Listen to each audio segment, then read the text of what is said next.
Hey, you! Yeah, you! Got bush? You might if you haven't tried the best products from our sponsor today, Manscaped. Taking control of your bush is important.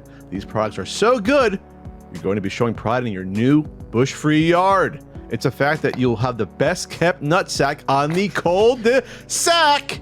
Say big and be the most hygienic version of yourself by using our code CUPODCAST for 20% off and free shipping at manscaped.com. Whether you're looking to go bald like an eagle or just in need of a safe trim, Manscaped is dedicated to helping you level up your full body grooming game. The grooming package I highly recommend is the Performance Package 4.0. Inside the package is the Lawnmower 4.0. This electric trimmer is a bush's worst nightmare. This trimmer is designed to reduce grooming accidents and shave hair on loose skin thanks to a ceramic blade and advanced skin-safe technology. There's no need for night vision goggles. This trimmer has an LED light to allow you to mow the lawn in the dark. It's basic landscaping. When you trim the hedges, the tree stands taller.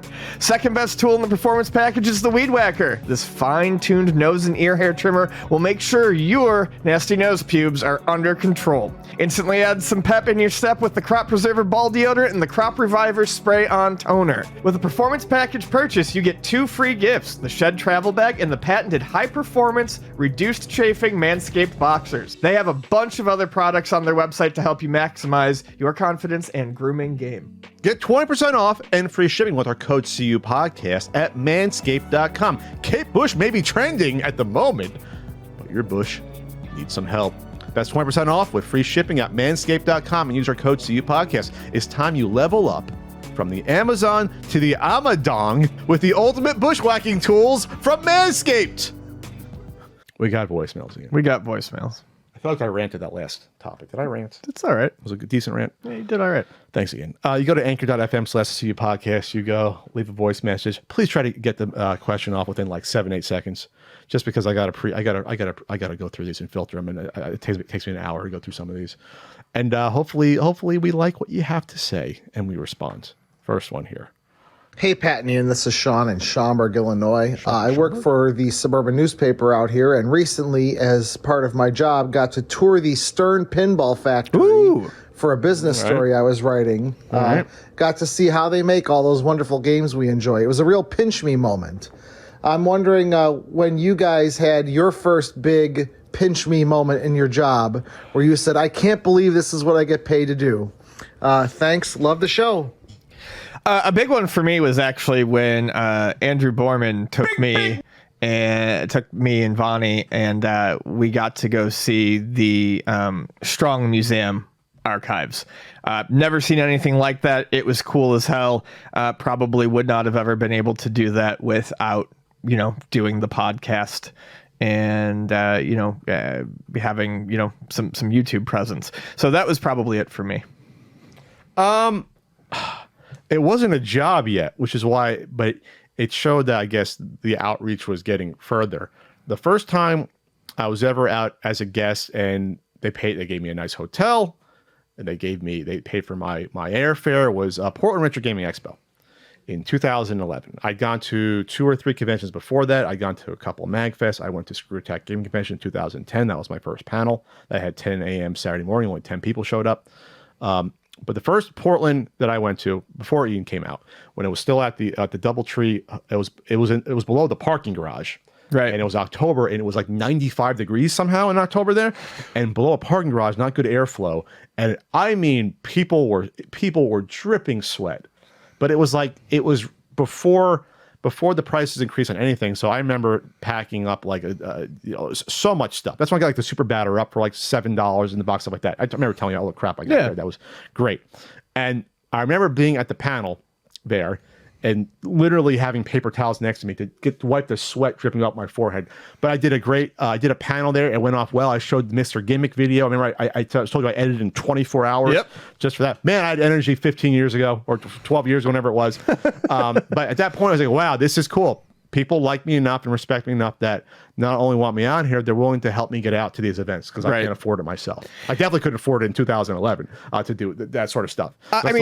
From that angle too, I would say my first MagFest, where I was recognized and, I had a room, taken care of for me and I was flown out. Yeah, that was pretty cool. That was in 13? That was 14. 14. 14. The last ones we went to. We started in 2013 in the summer, and then 2014 it was that June. That January. That was our last one. Yeah. That's right. My only one. Because they said they were going to give us a panel next year, and they tore it away. And I said, that's it. Hey, Pat. Hey, Ian. Here's my question. Oh, by the way, Jeff Dickinson, Dallas, Texas. Okay. Track and field. That was a challenging game back in the days, and we used to use that pencil. I don't know if you remember guys doing that to the arcade game. And then NES had their version.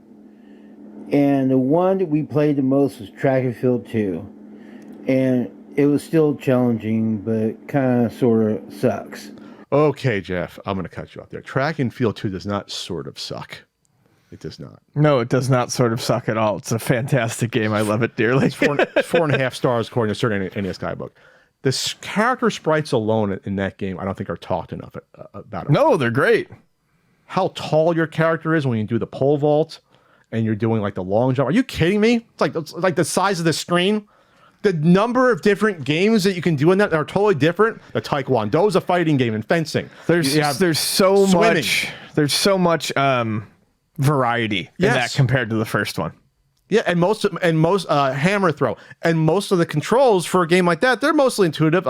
You have the skeet shooting in that. The only one I used to have trouble with was the parallel bars. That was the one I had the most trouble with. Yeah, I don't think I can't. I'd have to give another spin at that. I used to get past it the first couple of days, but not the third one. Mm-hmm. But then, hey, you want to relax on the weekends? Well, you can go hang gliding and then do a gangster shooting event that you can use a zapper for. Are you kidding me? And then arm wrestling, where it's basically ripping up over the top. It's a film over the top. You cannot say Track and Field 2 kind of sucks. Are you joking? Sorry, Jeff from Dallas. Sad, Jeff. Sad. Come on, give it another go. Hi, Pat and Ian. Dave here from Edinburgh, Scotland. Hey, Dave. I've just started working on my second game history book, and this time it's all about the run and gun genre. Through that work, I've managed to play some great shooters I'd never tried before, like Konami's Mystic Warriors or things like Ranger X on Genesis. Huh. My question is, aside from Contra, what are your go-to run and gun shooters, or even some obscure ones you'd recommend people try? Thanks very much. Love the podcast. Keep up the great work. Cheers. Mercs. Love Mercs. Yeah. Overhead, no one really talks about Mercs that much. I mean, Smash TV is a run and gun shooter, I guess, but it's not obscure, but people don't talk about it as a run and gun, kind of. As far as kind of like a more traditional run and gun, the Metal Slug series has been a favorite of mine. I love Metal Slug, especially the third one. It's like Metal Slug Contra on steroids. Metal Slug X is probably my favorite of the Metal Slug series. 9 of those. How many of those are? 7, I think. Or from 7 to X. Like the iPhone, they skipped like the 9. No, X was a remake. Was kind of a remix of 2 with less slowdown and slightly changed enemy patterns and stuff. Down. I don't know. Give me the original Commando in the arcade. Just simple, just like one hit deaths. It's erratic. I love stuff like that. Hey Pat and Ian, it's Patrick from Elgin, Illinois. So I have a what 3 games would you bring to a desert island question, but with a little bit of a twist. For Pat, I would like to know what 3 Sega Genesis games you would bring. Oh my God! What? And for Ian, I would like to know what 3 Super Nintendo games would you bring. Thanks, guys. Oh God, I think it'd be easier for Ian versus me because I gotta look at like top Genesis game lists. Is there like a strategy game that you could repeat the play and it's different every time, like Civilization on the Genesis? Is there something close to that? Sure, there is. I gotta look that up. I would probably take Civilization. Damn it. I would take Civilization on the Super Nintendo. I would take R-Type 3, and I would take an RPG. I'd take Final Fantasy 6. Harder for me because I'm not into the console RPGs that much. And there are good ones in the Genesis, but I never played a Phantasy Star game in my life. Let's see. You know what? Screw it. I'll take NHL 94. Yeah, why not? Is there a whole season mode on Genesis? Yes, in that? I'm pretty certain there is. Is there custom characters in one of those? Give me one of those NHL games where you can do like your own team. Yeah. Give me NHL. Alicia Dragoon's too easy because I did the video on that. It's very good though. Give me, yeah, definitely an NHL game where that's repeatable like that. I gotta find a strategy game that's repeatable. I think that's what I have to do. I gotta find a strategy game out there that I can repeat the play and it's different every time. And I don't know if there's one out there. I'm sure there is, but I don't know it. Is that Rome one like that? Possibly, or you could take something like Herzog Zwei, which would be really replayable. That's more of like a real-time strategy. Sure. Is Centurion Defender of Rome one that changes its turn-based strategy with real-time battle sequences? Okay, There you go. give me Centurion Defender of Rome. Do that. I know it's hard to find. I'll do that one. Next one. Yeah, g'day, mate. Oh, God. How are you, mate? It's Dacko here. You boys all right? Oh, my God. You boys right? Yeah, right? All right, mate. Yeah, buddy. Where were we? Oh, yeah, mate. Thought I'd check in. Been slogging on the job site. Bloody finishing work past 5:30, mate. No. Told the boss, bloody... What is this, mate? Bloody Taj Mahal? I'm not working at the Taj Mahal. What is this, mate? You know, get there. Pie warmers aren't on. It's not good enough, mate. Anyway, mate. Enough about that. I'm on my way to pick up Warwick. I'm just waiting in the ute. He's about to come out. Thought I'd check in. Send my regards, boys. Thanks, Deco. You got the Sega Master System logbook coming soon, mate? Yeah, that's right. Thanks, because mate. we like Sega down under. Okay, Deco. Okay, thanks. Thanks for checking in, Deco. Thanks, Taco. We missed you. Hasn't been the same without We you. miss you totally, fully authentic Australian Deco. We totally miss you. It's good to hear from him. There. Pat, Ian, this is Matt from Rochester, New York again. Hey, Matt. Now, again, I hope I'm not ruffling any feathers, but has the issue of Super Bowl 25 ever come up between you two and you gotten kind of aggravated at each other? Thanks. Bye. To my credit, I don't ever really bring that up to Ian. No, he doesn't. About how the Buffalo Bills were so close to winning that Super Bowl, a mere 3 feet away from a missed field goal from winning what would have been their only Super Bowl. I never bring up the fact that it was such a closely tight-knit event and that the Bills couldn't get it done, nor could they get it done the next 3 years on top of that.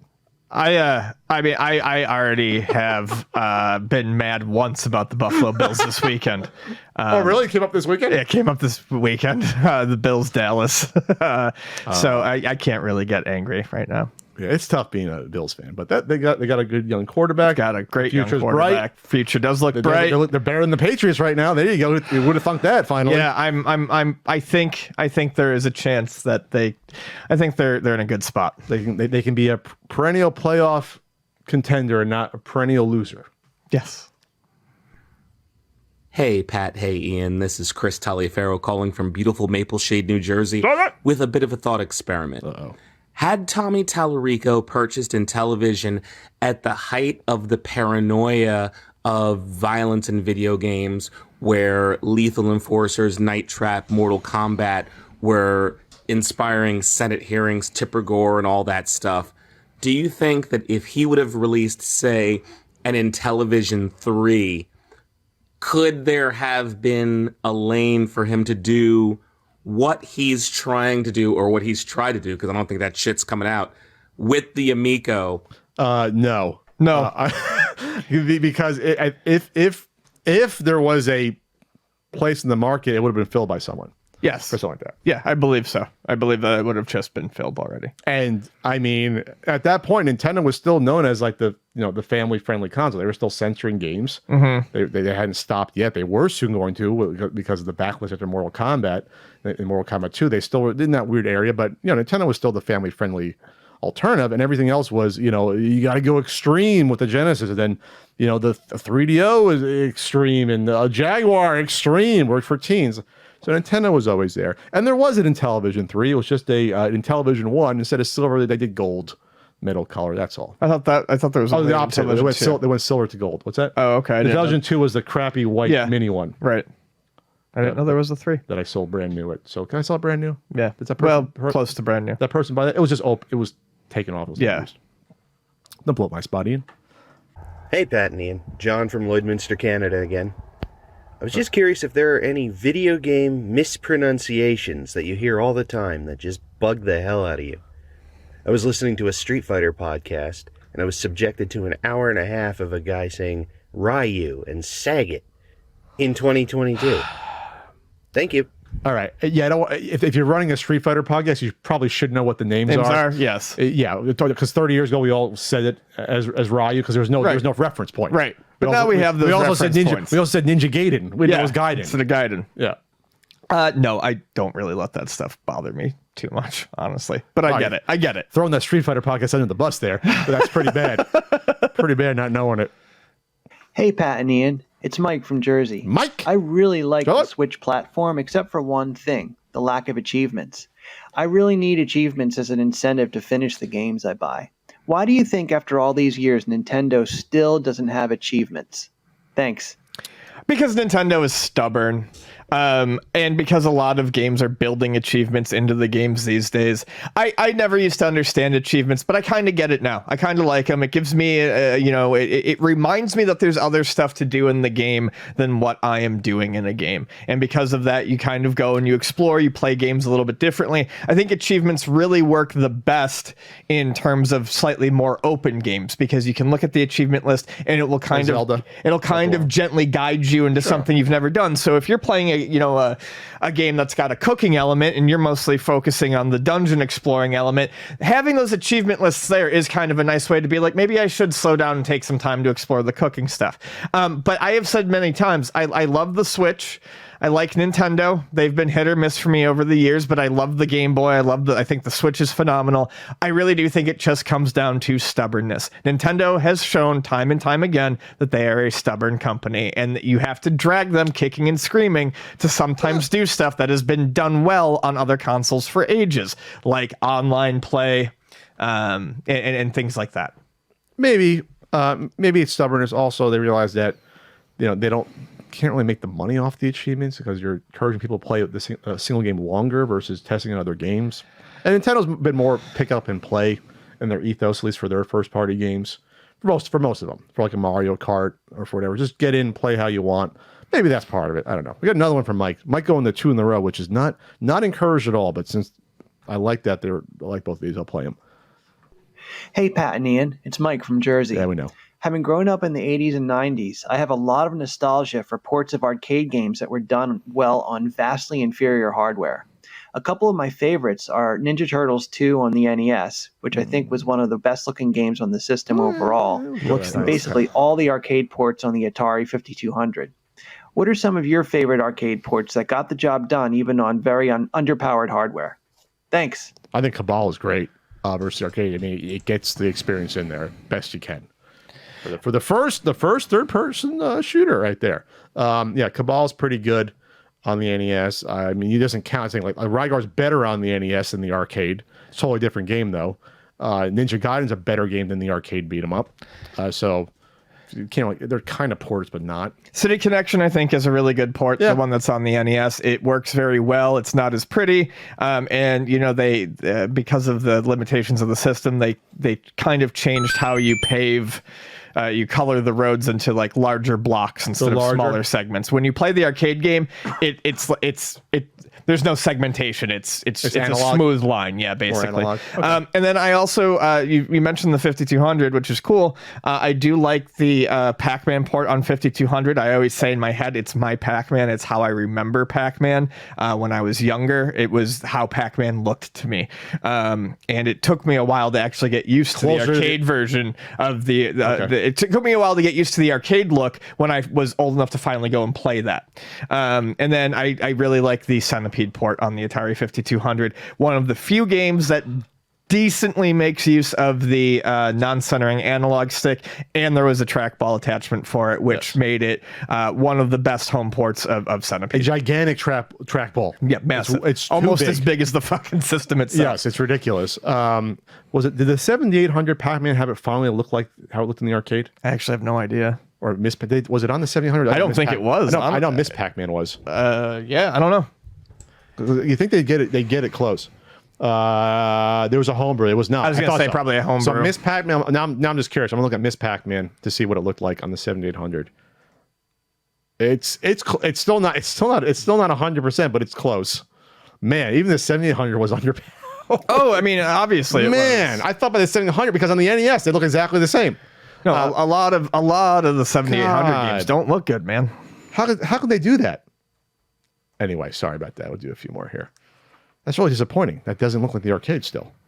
Hey guys, my name is Ed from Houston. Want to let you know maybe the demand for NES games have gone down. This is a store I was referencing before. I forgot where I heard it from. Okay. I recently went to a retro video game store near me, and it's possible the guy was lazy, not feeling it. They're a brand new store.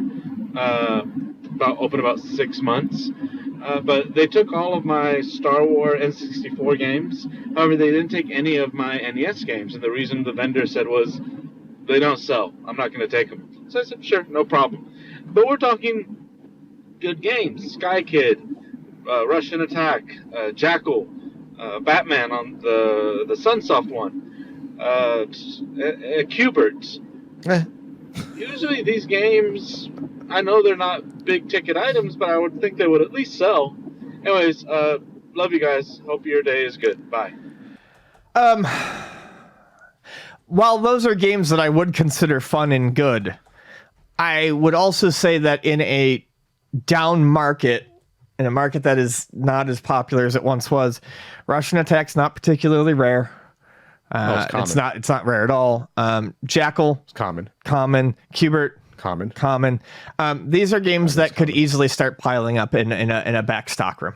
So do you picture if the pandemic, we'll say, pushes over, that you could see a video game store saying, wow, we got enough of these. We got like two or maybe two each of these, and we don't need any more of these. We're not going to sell the ones we have.